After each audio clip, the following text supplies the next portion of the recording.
اب وقت سے پہلے اطلاع ہو گئی دلی میں کہ سرکار غریب نواز آ رہے، حضور غریب نواز آ رہے، سرکار غریب نواز آ رہے۔ حیرت تھی اس بات پہ کہ بھئی بغیر اطلاع کے آ رہے ہیں، لیکن اب بھئی پیر کا حضرت کو کون حضرت ہوگا، حضرت کا حضرت کون ہوگا، تو اب کون بات کرے، کون کیا کرے۔ جب پتہ چلا تو بادشاہ بھی جو پوتا مرید تھا اور مرید سے سرکار بختیار کاکی بھی، دونوں دلی والوں کو لے کر کے آئے۔ سبسکرائب کیجئے ہمارے چینل نور رضا کو اور بیل آئیکن کو پریس کیجئے جس سے آپ کو ہماری نیو ویڈیو کی نوٹیفیکیشن ملتی رہے۔ ہوا یہ تھا کہ سرکار غریب نواز کے مرید اور خلیفہ ہیں حضرت خواجہ قطب الدین بختیار کاکی، اور ان کے مرید و خلیفہ ہیں حضرت شمس الدین التمش۔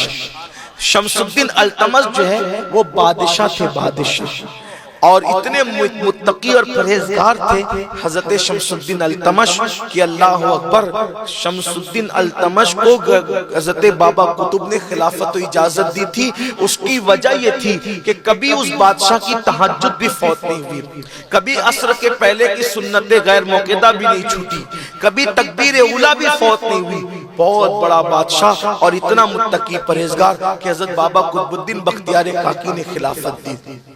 تو چونکہ ان کی حکومت تھی اور حکومت کی وجہ سے معاملہ یہ تھا کہ کسانوں پر ٹیکس بڑھ رہا تھا، تو ایک کسان غریب نواز کے پاس آیا، سرکار غریب نواز کے پاس، کہنے لگا سرکار آپ کے مریدوں کا مرید ہے التمش اور اس کے کارندوں نے مجھ پہ ٹیکس بڑھا دیا ہے اور اتنا میں بھر نہیں سکتا، تو آپ کی سفارش کی وجہ سے میرا ٹیکس کم ہو سکتا ہے، تو تھوڑا سا آپ میری سفارش کر دیں۔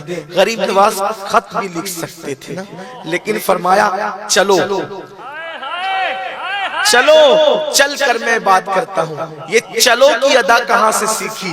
حضرت جابر کے ساتھ حضور خود چل کر گئے تھے، حضرت جابر کے ساتھ حضور علیہ السلام خود چل کر گئے تھے۔ غریب نواز نے جو دل جیتے ہیں، دل اس بنیاد پر جیتے ہیں، ادائے مصطفیٰ کو اپنانے کی بنیاد پر جیتے ہیں۔ آج ہم دل جیتنے کا ہنر بھول گئے، دل جیتنے کا فن بھول گئے، اور یاد رکھنا کسی بھی نیکی پر وہ ثواب نہیں ملتا جو دل خوش کرنے پر ثواب ملتا ہے، جو دلوں کی خوشی کی بنیاد پر ثواب ملتا ہے، بلکہ اللہ اکبر، حج کا اجر پیچھے ہے، دلوں کے خوش کرنے کا اجر آگے ہے۔ دل خوش کرنا سیکھو، دل خوش کرنا سیکھو، پھر دیکھو قدرت تمہیں کیسا نوازتی ہے، قدرت کیسے عطا کرتی ہے۔ میرے پیارے آقا صلی اللہ علیہ وسلم کے دیوانوں، ایک کسان غریب اجنبی، اس سے نہ کوئی جان ہے نہ کوئی پہچان ہے، لیکن فرماتے چل، اور پھر سرکار غریب نواز اجمیر معلیٰ سے دلی کا سفر طے کرتے ہیں۔ اجمیر شریف سے دلی کا سفر، آج بھی اجمیر شریف سے دلی کا سفر تیز رفتار کاروں سے 3 گھنٹے سے کم کا نہیں ہے۔ اتنا خوبصورت ہائی وے بن چکا ہے، پھر بھی 3 گھنٹے سے کم کا نہیں ہے، اور اس دور میں گھوڑے پر، کچھر پر، اونٹوں پر سفر تھا، اور وہ بھی گرمی، سردی، بارش، یہ سب چیزیں، لیکن قربان جائیں گئے اس کے ساتھ، کسان کے ساتھ۔ اب وقت سے پہلے اطلاع ہو گئی دلی میں کہ سرکار غریب نواز آ رہے، حضور غریب نواز آ رہے، سرکار غریب نواز آ رہے۔ حیرت تھی اس بات پہ کہ بھئی بغیر اطلاع کے آ رہے ہیں، لیکن اب بھئی پیر کا حضرت کو کون حضرت ہوگا، حضرت کا حضرت کون ہوگا، تو اب کون بات کرے، کون کیا کرے۔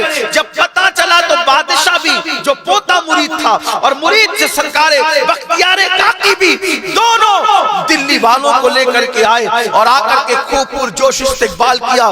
سرکار غریب نواز بابا قطب کی خانقاہ میں گئے اور فرمایا شمس الدین، تو اصل میں کام تم سے ہے۔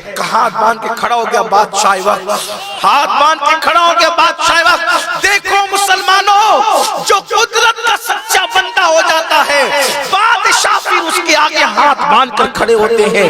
آج ہم اہل اقتدار سے پریشان اس لیے ہیں کہ ہم اللہ کے صحیح معنوں میں بندے نہیں بنے۔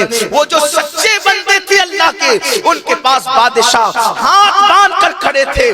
اللہ اکبر، میرے پیارے آقا صلی اللہ علیہ وسلم کے دیوانوں، شمس الدین نے کہا حضور فرمایا یہ غریب کسان ہے اور آپ کے کارندوں نے ٹیکس زیادہ لگا دیا ہے, یہ میرے پاس آیا, اس کا کام کر دو.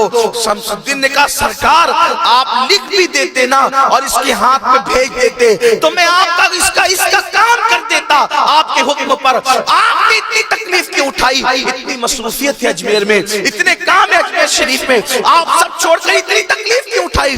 فرمایا شمس الدین خط بھیجنے پر بھی کام ہو جاتا مجھے یقین ہے, ارے خط نہ بھی بھیجتا اپنا نام دے کر بھیجتا تو بھی کام ہو جاتا, لیکن قدم قدم پر اس غریب کا جو دل خوش ہوتا ہے اس کا جو ثواب مجھے ملا ہے وہ ثواب مجھے کہاں؟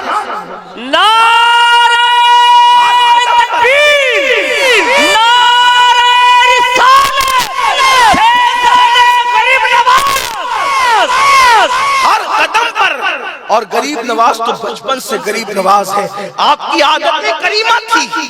سرکار غریب نواز کی عادت کہ بچے تھے, ننھے سے بچے تھے, اس وقت محلے میں غریبوں کے بچوں کو پکڑ پکڑ کے ڈھونڈ ڈھونڈ کے جمع کرتے تھے اور لا کر اپنے گھر میں بٹھاتے تھے اور امی سے کہتے تھے امی اچھا کھانا بناؤ, امی اچھا کھانا بناؤ.